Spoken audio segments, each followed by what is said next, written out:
ടാൽറോപ്പ് കമ്പനിയിലെ കൂട്ടപ്പിരിച്ചുവിടലിൽ deputy labour commissioner Satheesh Kumar K L കമ്പനി പ്രതിനിധികളുമായി ചർച്ച നടത്തുന്നു. പിരിച്ചുവിട്ട ജീവനക്കാരും യോഗത്തിൽ പങ്കെടുക്കുന്നുണ്ട്. കമലേഷ് തെക്കേക്കാട് വിവരങ്ങളുമായി ചേരുന്നുണ്ട്. കമലേഷ്, ജീവനക്കാരുടെ ശമ്പളം, സെറ്റിൽമെന്റ് തുടങ്ങിയവയിലാണ് ഈ ചർച്ച നടക്കുന്നത്. നിലവിൽ കമ്പനിയിൽ നിന്ന് പിരിച്ചുവിട്ട ജീവനക്കാരും ഈ ചർച്ചയിൽ പങ്കെടുക്കുന്നുണ്ടെന്നാണ് മനസ്സിലാക്കുന്നത്.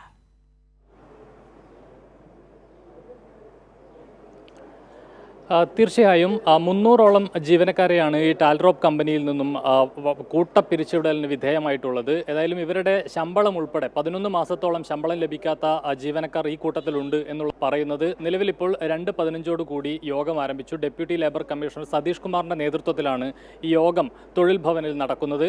ഇതിൽ ഈ കമ്പനിയുടെ അധികൃതരുണ്ട്, അതുപോലെ തന്നെ ജീവനക്കാരുണ്ട്, പിരിച്ചുവിടപ്പെട്ട ജീവനക്കാരുണ്ട്. ഇവരെല്ലാവരും യോഗത്തിൽ പങ്കെടുക്കുകയാണ്. 2:15 കൂടി യോഗം ആരംഭിച്ചു. ഏതായാലും ഈ വിഷയങ്ങളെല്ലാം തന്നെ ഇവർക്ക് മുടങ്ങിക്കിടക്കുന്ന ശമ്പളം നൽകുക, മറ്റ് സെറ്റിൽമെൻറ്റുകളെല്ലാം പൂർത്തിയാക്കുക തുടങ്ങിയ കാര്യങ്ങളാണ് പ്രധാനമായി ഈ യോഗത്തിൽ ചർച്ച ചെയ്യുക. ഏതായാലും ഈ AI സാങ്കേതിക വിദ്യ ഉൾപ്പെടെ വന്നതിൻ്റെ ഫലമായാണ് ജീവനക്കാരെ കൂട്ടമായി പിരിച്ചുവിടേണ്ട ഒരു സാഹചര്യത്തിലേക്ക് പോയത് എന്ന വിശദീകരണമാണ് ഈ കമ്പനി അധികൃതർ നേരത്തെ നൽകിയിരുന്നത്. എന്നാൽ ഇത് തെറ്റാണ് എന്നാണ് ജീവനക്കാർ, ഈ പിരിച്ചുവിടപ്പെട്ട ജീവനക്കാർ പറയുന്നത്. AI എന്ന നിലയിൽ പ്രവർത്തിക്കുന്ന കമ്പനിയല്ല ടാൽറോപ്പ് എന്നതാണ് ഏറ്റവും പ്രധാനപ്പെട്ട ഒരു കാര്യം.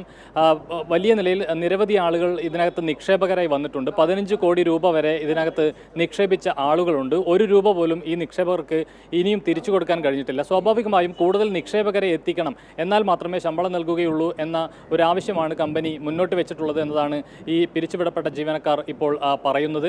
ഏതായാലും ഈ വിഷയങ്ങളിലെല്ലാം ഇന്നിപ്പോൾ ഡെപ്യൂട്ടി ലേബർ കമ്മീഷണറുടെ ഭാഗത്തു നിന്നുള്ള ഈ ചർച്ചയുടെ ഭാഗമായി എന്താണ് ഒരു തീരുമാനത്തിലേക്ക് എത്താൻ കഴിയുക എന്നുള്ളത് തന്നെയാണ് എല്ലാവരും ഉറ്റുനോക്കുന്നത്. പലർക്കും ആദ്യ മാസങ്ങളിൽ മാത്രമാണ് ശമ്പളം ലഭിച്ചിട്ടുള്ളത് എന്നതാണ് നിലവിൽ ജീവനക്കാർ പറയുന്നത്. അതിനുശേഷം ഞാൻ നേരത്തെ സൂചിപ്പിച്ചതുപോലെ തന്നെ 6-8 മാസം ശമ്പളം ലഭിക്കാത്ത ആളുകളുണ്ട്.